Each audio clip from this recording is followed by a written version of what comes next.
السلام علیکم ورحمۃ اللہ وبرکاتہ۔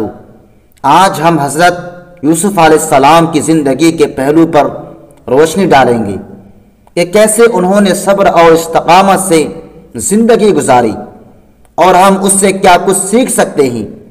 جب یوسف علیہ السلام کو ان کے بھائیوں نے اندھے کنویں میں ڈال دیا تھا تو وہ اس وقت کم عمر تھے، لیکن پھر بھی انہوں نے اللہ سے گلے شکوے نہیں کیے۔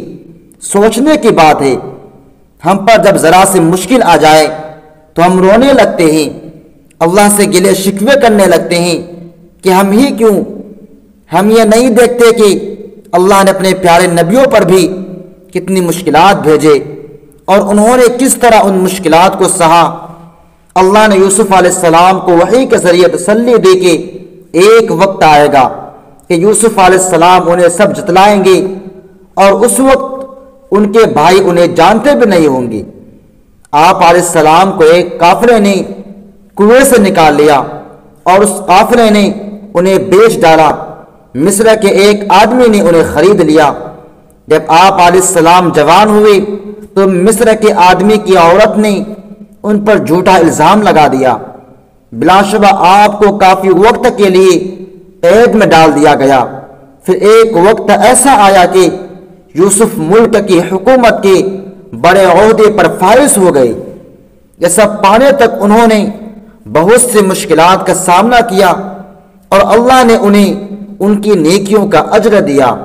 ہم پر جب کوئی مشکل آئے تو ہم مایوس کیوں ہو جاتے ہیں؟ ہم یہ کیوں بھول جاتے ہیں اللہ ہمارے ساتھ ہے؟ وہ ذات ہمیں کبھی اکیلا نہیں چھوڑتی اگر ہم صبر اور تحمل سے کام لیں اور اللہ پر بھروسہ رکھے جیسے یوسف نے کیا تو ہمیں بھی اللہ ہماری نیکیوں کا اجر ضرور دیں گے۔ اگر اللہ یوسف علیہ السلام کو کنویں سے نکال کر مصر کا بادشاہ بنا سکتے ہیں تو پھر یاد رکھیے ہمیں بھی اللہ ہر مشکل سے، چاہے وہ کتنی ہی بڑی کیوں نہ ہو، اس سے باہر نکال سکتے ہیں۔ بس ہمیں اللہ کا حال میں شکر ادا کرنا چاہیے، بے شک اللہ رحیم اور کریم ہے۔